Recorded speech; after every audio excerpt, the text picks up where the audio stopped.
Ron Rudin first disappeared, everyone knew something was wrong and they suspected foul play. They found his Cadillac parked in a topless strip joint. A burned-out chest, feet away, a human skull. Someone had to really dislike Ron in order to shoot him 4 times. He had enemies, and he had an arsenal at home. He said to me, I'm going to take the deal. And so that was $8 million. Maybe Ron Rudin was murdered by someone who didn't want that transaction to take place.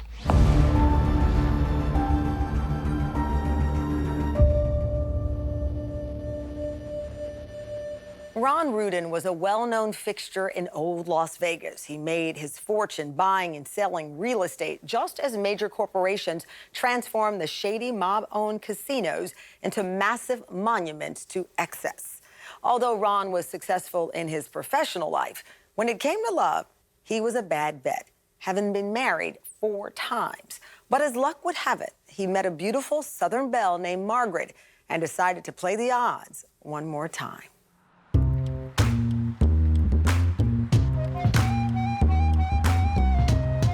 Ron Rudin came out to Las Vegas to make a fortune in real estate, and he did that. He was very driven. Las Vegas was a different animal then. The mob ran the town. The corporations hadn't come in yet. And he did well. He did very well. Ron was an interesting man. He was a pioneer, so to speak, in Las Vegas. He was very well known in Las Vegas as a realtor. Ron Rudin was a cutthroat businessman. He had made millions in the Las Vegas real estate market. He was investing in real estate when the boom started in Las Vegas. He was really kind of a sleazy businessman. He would buy and sell houses, and then he would foreclose on, like he would sell you a house and carry the paper, and then as you missed a payment, man, he was there to take it back. So he had a lot of enemies that way. He was not an above-board business person. He was handsome by most people's standards, and he was a womanizer. He loved the love game. Margaret didn't come into the picture till, a decade later or so, and she came in very quietly. Margaret Rudin is a very beautiful woman, very well kept. It was part of her persona back then. I mean, anyone who saw Margaret would just automatically be, wow, what an elegant woman. She married, had a couple of kids. That marriage didn't work out. And then she married several other times. And then for a fresh start, she came out to Las Vegas. Margaret Rudin met Ron at a church, at a Christian church, and they hit it off. He came over immediately after the service, and he said, how would you like to go to the Las Vegas Country Club with me for lunch? Which was a way of bragging, because it's a private club. I said, no, I'm not going. I'm not interested. Anyway, he said, I'll fix that. And he went over and got the minister. And he said, would you tell her I'm okay, that I'm a member here? And the minister said to me, you've got my blessings. She got the good Ron version. He wooed her, he courted her. She had the Cinderella syndrome. She thought she had found her Prince Charming. My sister knew because she was in real estate here. And she said, Margaret, I've heard some bad things about him. And I said, well, I'm not going to marry him. 6 weeks later, I married him. Well, pretty soon after they married, after he got the I-do's and the papers signed, she realized he had a drinking problem. The good Ron would turn into the bad Ron. We had an up-and-down marriage at first, but the longer I was married to him, the more I knew him. He had a really good side. He helped a lot of people. He usually wanted something in return, but he had a good heart. Ron Rudin had a lot of enemies in town because, you buy up land and some other person wants the land, and there could be a lot of sharp deals made. And one of the things that hovered over Ron Rudin his entire business career was rumors of connections to the mafia. He, like a lot of business people in Las Vegas, dealt with the mafia and had connections to people who you and I might not have connections to.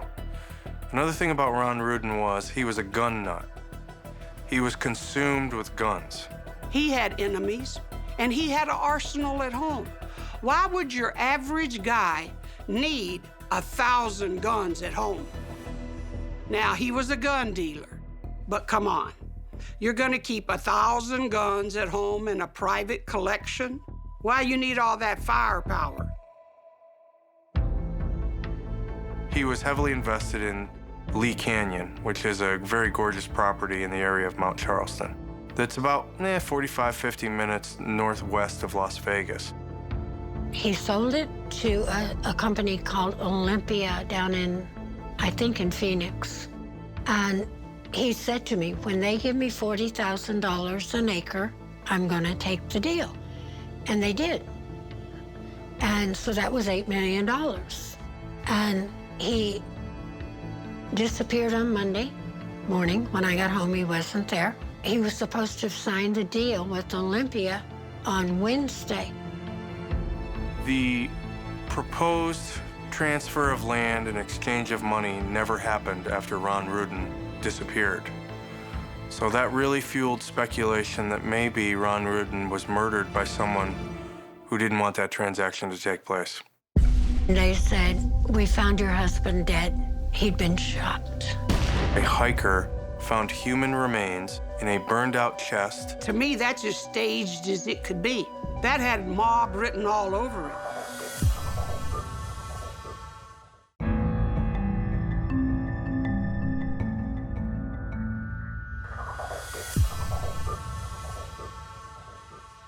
When Las Vegas businessman Ron Rudin went missing on December 20th, 1994, there was plenty of speculation to go around. There were a lot of rumors that Ron had more than a few enemies. As news of his disappearance spread, locals wondered if it could be related to Ron's business dealings or maybe even his alleged mob ties.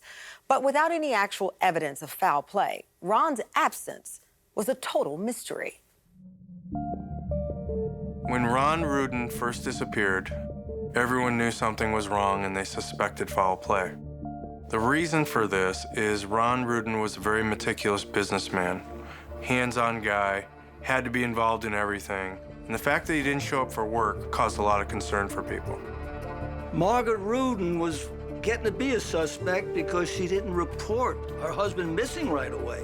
Margaret had to be told by friends, hey, you know where Ron is? Did you report it? And she says, no, I didn't report it.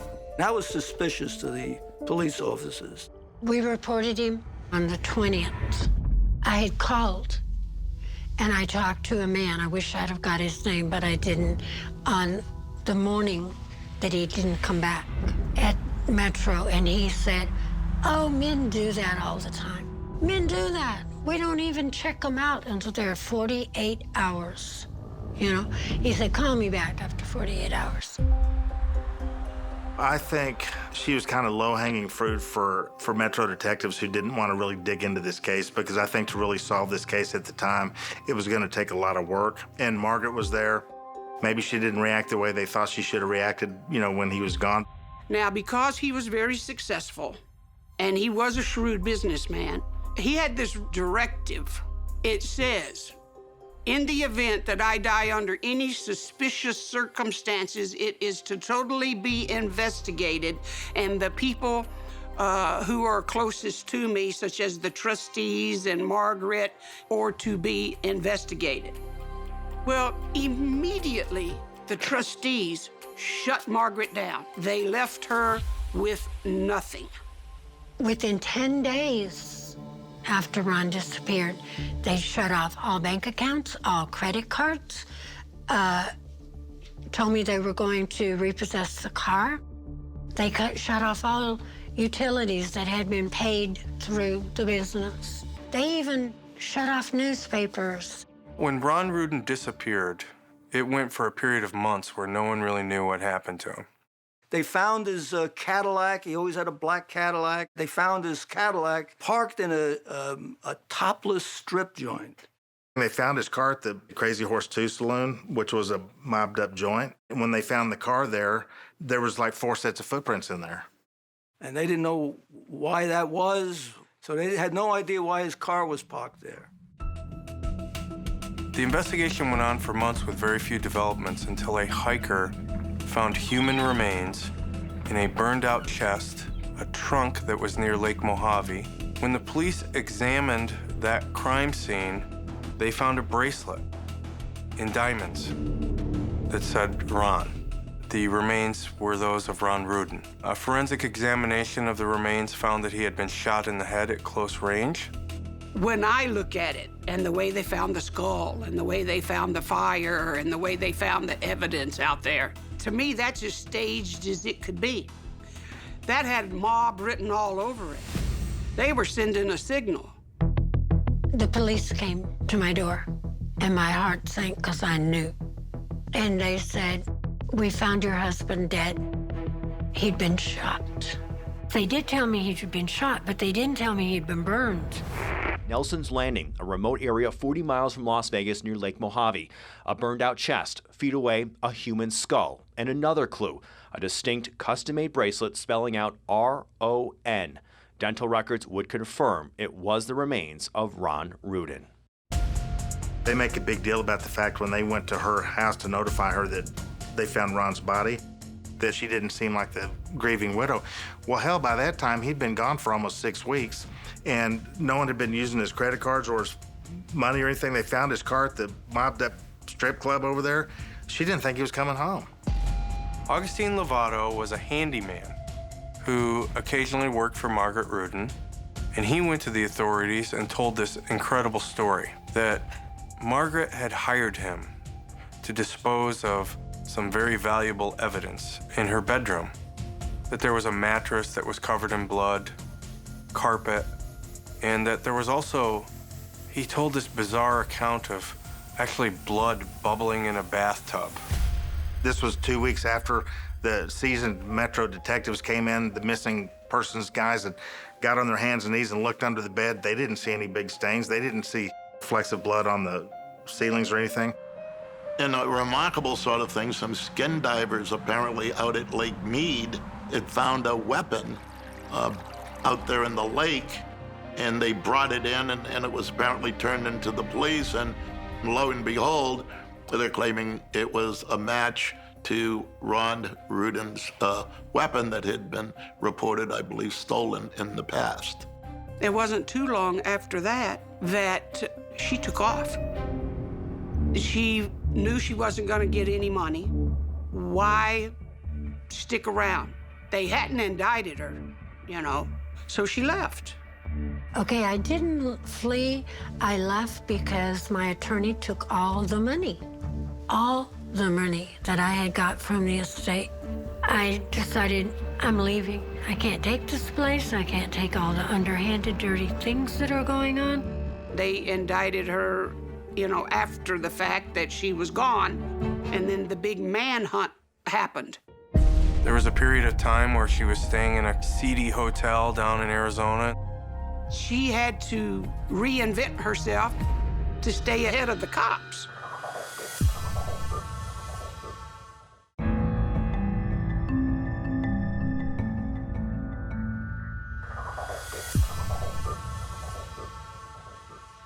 It would take authorities in Clark County, Nevada, more than 2 years to obtain an indictment in the murder of Las Vegas businessman Ron Rudin.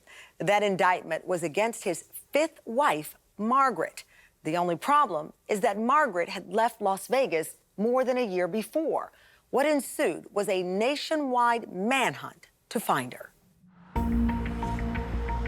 When the grand jury proceedings were going on, people talk about Margaret ran out of town. She didn't run out of town for like 2.5 years. And when she left town, she wasn't indicted. She could do whatever she wanted.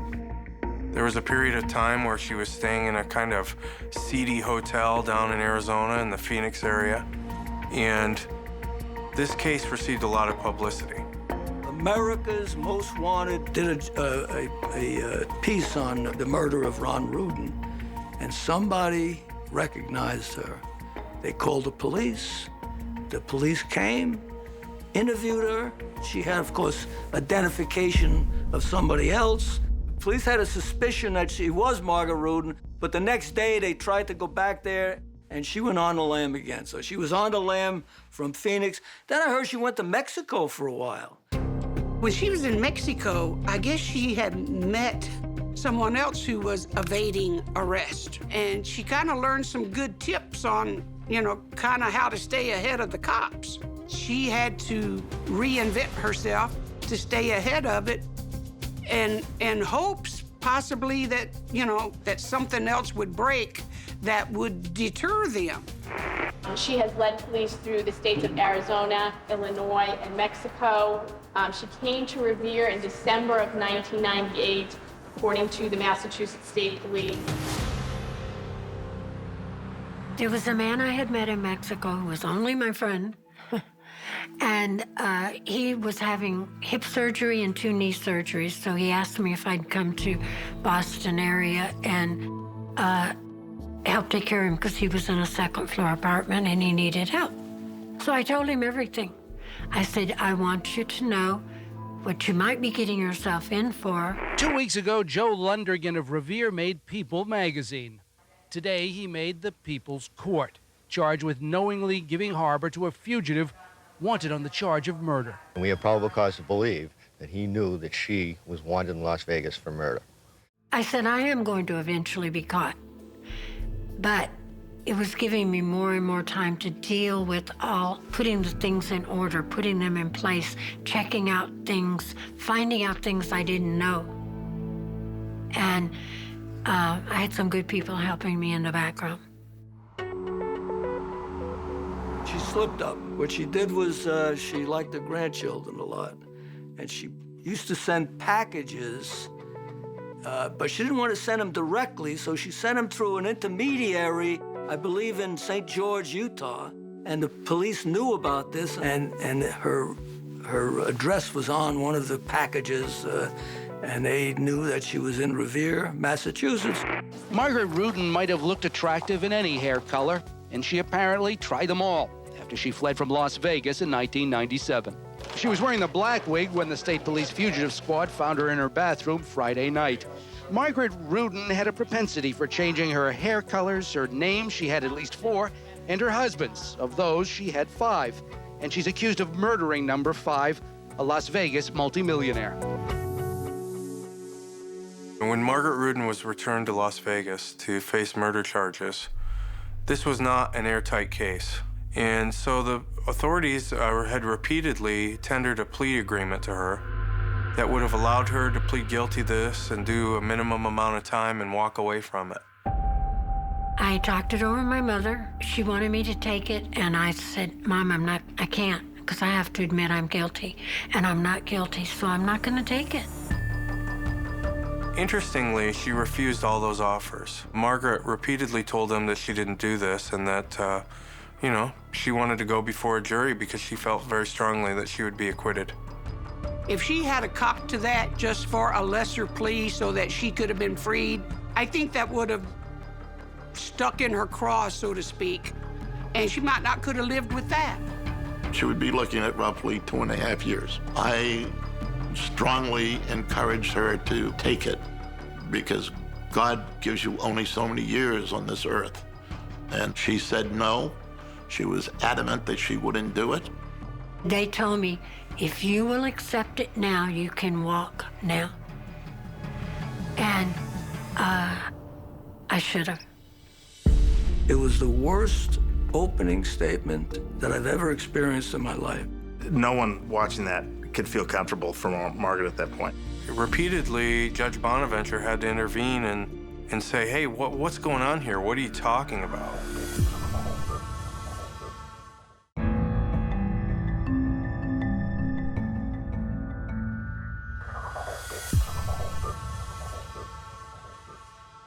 Margaret Rudin had spent almost 2 years in jail by the time her trial started in 2001. Clark County prosecutors knew their case had some major holes in it, so they repeatedly offered Margaret very generous plea deals in exchange for her confession for the murder of her husband, Ron. Margaret continued to maintain her innocence and refused to cut a deal, opting instead to take her chances at trial. Now we're going to hear opening statements from the counsel, all right? The opening statement on behalf of the state? Yes, Your Honor. Mr. Owens? Now, the purpose of the opening statement is to give you sort of an orientation or framework so that as you see the actual evidence in this case, you'll be able to kind of know where you're at and not get lost. It's really important in a case like this because in this particular case, we're talking about the span of time of nearly 13 years and literally hundreds of pieces of evidence and photograph. Michael Amado was a young district attorney also, and he went into private practice. Seemed like a nice young man. I knew him as a judge. He appeared in front of me. But something happened to Michael Amador. It was the worst opening statement that I've ever experienced in my life. Margaret, Tom, Michael, gentlemen. This is a great day. In a lot of different ways. This is a great day for me. This is a culmination of a career. I'd never been arrested in my life, not even for a traffic accident or anything, nothing. Michael Amador came to me. He'd done a lot of homework. He knew what he was talking about when he came in. I didn't think he was so bad as he was. But he probably was the biggest mistake I ever made in my life because I believed him. If you want to know an opinion about me, I guarantee you'll find some. Different from different people. Not many people know me. I could be a wonderful, caring father, coaching soccer and basketball and helping kids with homework and doing all those things I did with my kids as they were growing up. I was young, the first time I got married. When I was a green 25-year-old kid who came here to crush crime and make the world safe for democracy. You better believe that's what I thought. It was, by all accounts, probably one of the worst opening statements in the history of courts. And I'm not exaggerating. It was all over the map. It was incoherent. Something was wrong. And repeatedly, Judge Bonaventure had to intervene and say, hey, what's going on here? What are you talking about? All right, Mr. Amador, I think I'm ornery all the time. This is really an opening statement. Right? And I think that I don't know if the DAs want to object or not. They've been very polite, I think. No one watching that could feel comfortable for Margaret at that point. She didn't realize how bad it was while she was sitting there, but I've watched the video of that opening statement, and what pains me is seeing Margaret there, and I've always thought, what must she be thinking having to witness this? And it's her life that's on the line. It's no one else's. Everyone else got to go do their thing, but she paid the price for this. We've been here for 35 minutes. You can maybe save that for closing, but an opening statement is just like a roadmap to tend to show what the evidence will show. And you're really, for 35 minutes now, I didn't mind 5, 10, 15 minutes, but I would wish, in all respect, that you would just get to what the evidence, in your opinion, will tend to show, and we'll move on, all right? I'm obligated as a judge to do that, so.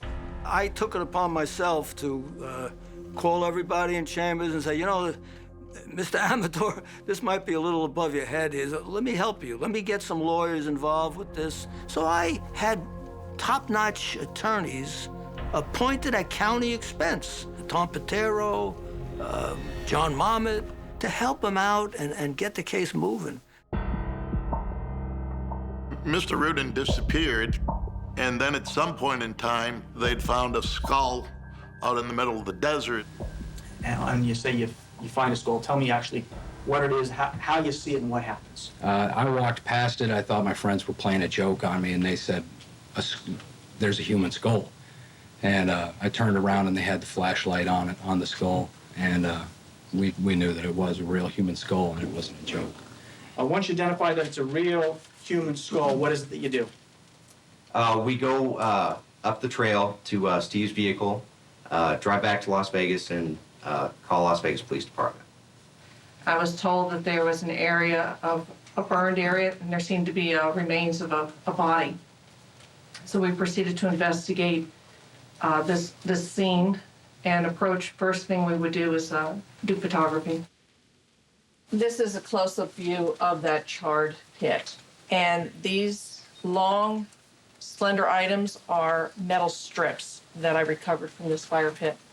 You said that other than the metal long pieces, you also saw evidence of some other items in there.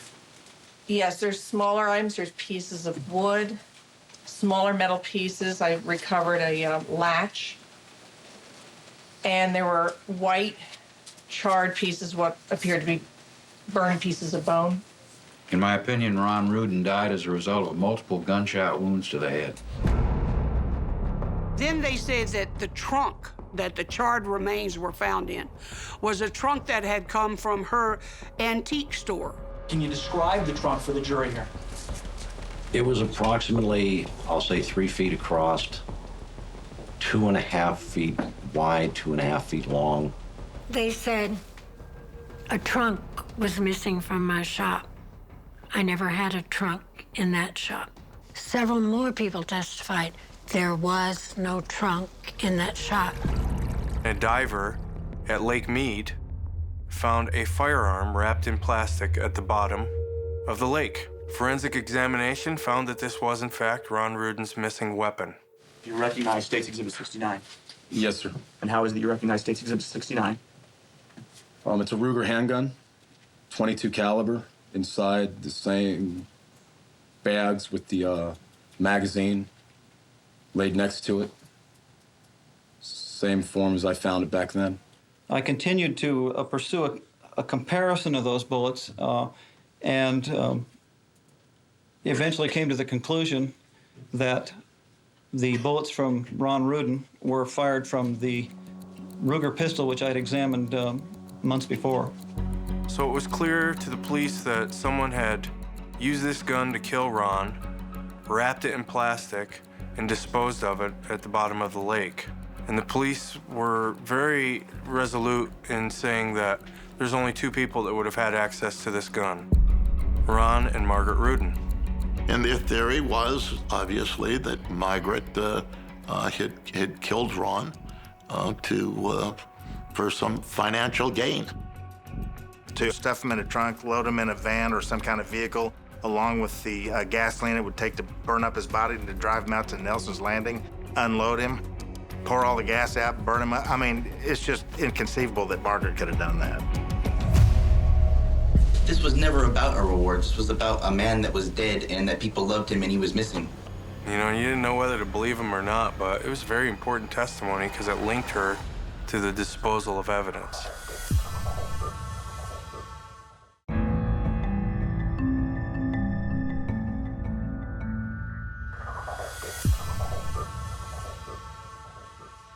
After delivering a disastrous opening statement, Margaret Rudin's defense team, led by Michael Amado, are in the unfortunate position of having to win back the jury. And although there is no hard evidence linking Margaret to the murder of her husband, Ron, the prosecution believes they have enough witnesses to build a circumstantial case that will convince jurors to convict. Now, what was the condition of the carpet in the 9x12 area that you were now going to cut out? Well, in this area, on this side, when I started cutting through it, it was hard. It was reported from a young man, Augustine Lovato, that right after Ron was missing, she hired him to do some remodeling. She wanted to remodel the bedroom into an office. There was like something had been spilt in that area or something. It was hard, and there was like a dark brown hard substance of what I cut through with the utility knife. Stuff was flicking off it and spraying me on my face or sticking to my skin. Augustine Lovato, he was kind of this nebulous guy who, you didn't know what to make of him. You know, you didn't know whether to believe him or not, but it was very important testimony because it linked her to the disposal of evidence. That's just preposterous, number one. So this whole thing astonishes me. He saw an ad in the paper offering $25,000 reward, and then to come in and say, hey, I saw red liquid bubbling up from the drain. I saw this crusty blood-stained carpets after the detectives had been in there looking at it. So that's the kind of credibility issues that we would have in this case. This was never about a reward. This was about a man that was dead and that people loved him and he was missing. Well, the fact is that you and your mother were living in an apartment that didn't even have furniture, correct? Correct. You people were broke, correct? Correct. That's why I was You were looking for a job. desperate for money, correct? Judge, if you can answer the question, please, I object. Yeah, please, let the witness answer. The trustees put up the reward. And then this so-called handyman who said he was in the house and saw and did all of this, he's the one that collected the $25,000. The trustees end up paying him. Showtime. You would just come over here, Mr. Marmot. And right now I'm going to shoot you. Waited years. The state's theory was that he was killed in that bed, and we did not believe that that was a sustainable theory. The shooter would have to be directly over on top of it. So now the shooter is going to be up here, shooting 3 shots in the back of the head? Well, yeah, I think so, because if that blood came from the entry wounds in the back of the head, then they have to come there directly. They're not going to take a circuitous route. These wounds are here. It's going to be coming this way. You got to get it so it's perpendicular, Dr. Thornton. Could you move his head more? Counsel's leading. He's running the whole demonstration. Well, Your Honor, to get to the demonstration, I didn't have to do that. Well, I don't think you do. Don't lead the witness. You could do it some other way. Just ask him how it could be done. Don't lead him. The district attorney's office vehemently objected to this because the lawyers were jumping on the bed and saying, see, ladies and gentlemen, jury, it couldn't happen this way. Well, they're testifying, and you can't do that. I agreed with the state. Eventually, I excluded the bedroom set, didn't allow them to use it in front of the jury. I would move for a mistrial on her behalf. We haven't talked to enough people, and even the best investigators in the state simply don't have enough time in the day to get completely prepared. If the court grants my motion, I will also be moving to withdraw as attorney of record on behalf of Margaret Rudin. A lot of people felt he should have got a mistrial. You know, that this thing had spiraled off the rails, so to speak. People were questioning whether Margaret was getting an adequate defense. State your full name for the record. Eugene Warner. You also go by the name of Yehuda Sharon? Yes, I do. And have you, in fact, gone by the name Yehuda Sharon in depositions associated with this case? Yes, I did. Yehuda Sharon was a very close friend of Margaret's. He's a former Israeli intelligence officer. And as the police investigation focused in on Margaret, the police started to suspect that Margaret and Yehuda were having an affair. Were you ever romantically involved with Margaret Rudin? No, I was not. Why did you help her? Because I basically was trying to help myself getting out of the situation. Basically, I find myself confronting the police when the police lie and the police give false information to newspaper and to other media. And it just happened that in that circumstances, Margaret Rudin and I were in the same boat. So helping myself, naturally, it helped her. So the police came up with this theory, never proven, that Yehuda had helped Margaret dispose of the body. Did you kill Ron Rudin? No, I did not. Did you help kill Ron Rudin? No, I did not. Did you help dispose of his body? No, I did not. Did you go up to Nelson's Landing in December of 1994? No, I did not. In any kind of car? I did not. And the one person they thought was in cahoots with her was Yehuda Sharon. He went to court in the grand jury and then later the trial and said he wasn't going to testify. The DA's office went and got an order from a judge giving him immunity, which meant that Yehuda Sharon could have admitted to everything if he was involved and would have walked away a free man. And he walked in there and said, I don't know anything about any murder. I wasn't involved in any murder. So, I mean, that was as close as they ever came to finding a partner. Ms. Cantrell, you are the sister of Margaret Rudin, is that correct? Yes, I am. Her sister gave damning testimony, but they had a damned relationship from small children. Now, do you and Margaret talk about what has now transpired between she and Detective Janice? Yes. And what is it that Margaret says? She said, you know how you will tell what you know if you're not careful. And I said, yes. And she said that's why I made a point of going back over to the detective, because I had caught myself talking about him in the past tense to the detective earlier. And when she now tells you about catching herself talking about the past tense versus present tense, what is it that you say? I said, I hope that doesn't mean that you know something. And what did Margaret respond? She said, I don't give a. We have a dilemma of truth and a dilemma of proof, a dilemma of facts and a dilemma of evidence. This was a case where she didn't do herself any favors by fleeing.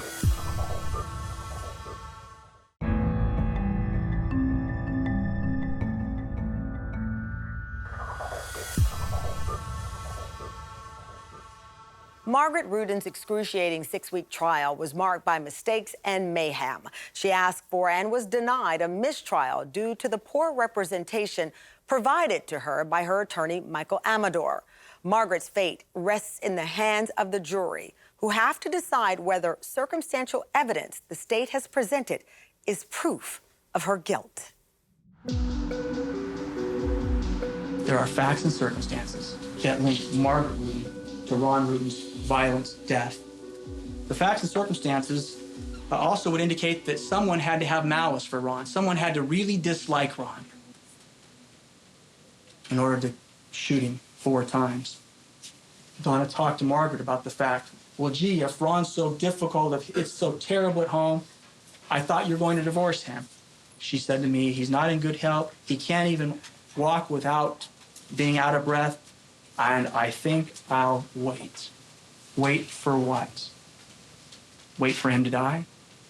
Did Margaret grow impatient? I would submit to you that she did.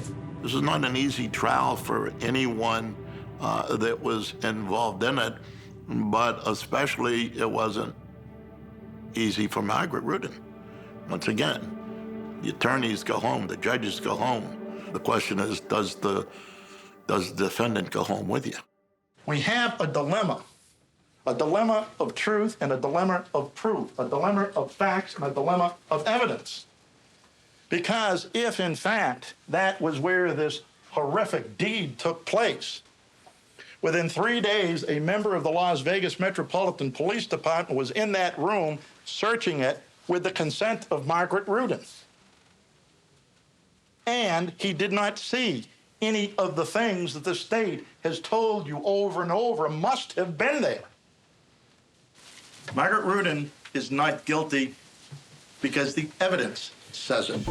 My gut told me she was going to be convicted. This was a case where she didn't do herself any favors by fleeing, and that created a lot of suspicion in the eyes of the public, and I also think in the eyes of the jury. All right, have you selected a 4-person? Who's the 4-person? Would you please stand up, sir? Ms. Rudin, will you stand up, please? Have you arrived at a verdict? Yes, sir, we have. Hand the verdicts to the bailiff. Please read the verdict aloud, starting from the very top on down. As to count 1, murder with the use of a deadly weapon, we find the defendant guilty. Dated, signed? It is dated the 2nd day of May, 2001. And those fateful words that he used in his opening, "This is the greatest day of my life," came back to haunt us in that jury verdict when the foreman, after the guilty verdict, I believe he used that same phrase when he spoke to the media. I submit to you that today, May the 2nd, 2 months later, that this is a great day. Ronald Rudin, his family, and the people of the great state of Nevada can comfort in the fact that justice was served today. The focus should have been on Margaret Rudin and her defense, and unfortunately at times it got lost. The trial itself was very convoluted, you know. I mean, it was difficult for anyone to follow. And so it was very difficult for them to pull together a defense. I think that because of the particular problem in the interaction between one of the attorneys, my attorneys, and the judge, that was another complication and a problem. As for Mr. Rudin and your marriage to him, I only hope that these words of Robert Ingersoll pacify his pain and the people that loved Ron Rudin. I would rather live and love where death is king than have eternal life where love is not. In my opinion now, knowing all I know, I did not get a fair trial. Many things were covered up. The truth is, even in trial, some of the things that were very, very vital, the judge just shushed it away. You know, it didn't have importance to him. Regardless of your claims to the contrary, the jury has spoken and has found you guilty of first-degree murder. Therefore, taking into consideration the Department of Parole and Probation pre-sentence report, the court sentences you to life imprisonment in the Nevada Department of Corrections with the possibility of parole. You will not be eligible until you have served at least 20 years. The truth is, I didn't kill him. I don't think anybody knows the truth of Ron's death. Nobody's tried to really find that part out. She maintained her innocence the whole time, even after she was convicted and doing time in Florence McClure Women's Correctional Facility. She had done about 5 years. And they basically told her, if you'll just change your plea, we will release you with time served and you will be out of here. You can go. She told them no. She says, I'm innocent. I'm going to prove I'm innocent. I didn't do it. You know, your mind starts saying, I didn't do it. I didn't do it. How could this have happened? I didn't, you know? And especially when everybody was saying the state did not present a case against you. And then to find that they did, or the 12 people believe they did, that was, I think, a point when you're disbelieving and you're numb. You're just totally numb. If it wasn't for bad luck, Margaret Rudin wouldn't have any. I believe anything that happened broke against her, and that to me, just as a person, isn't fair. I interviewed her the day she was released from prison. She's on parole, but she stuck to the same story. It was 20 years later, and she had stuck to the same story. The joy of being released from prison is tempered by the fact that Margaret Rudin is innocent and she did not murder her husband, Ron Rudin. I think it's important to clear her name, and it's also important for people to know the justice system does fail. This could happen to anybody. I don't want to clear my name for myself. I want to do it for my family. They still believe in me. That's what I want people to listen, investigate if need be, study the system a little bit, and help change it. After serving out her 20-year sentence, Margaret Rudin was released from Florence McClure Correctional Center on January 10, 2020. Although she is a free woman, Margaret and her attorney, Greg Mullinex, are determined to get a new trial and clear her name. I'm Tamron Hall. Thank you for watching Someone They Knew.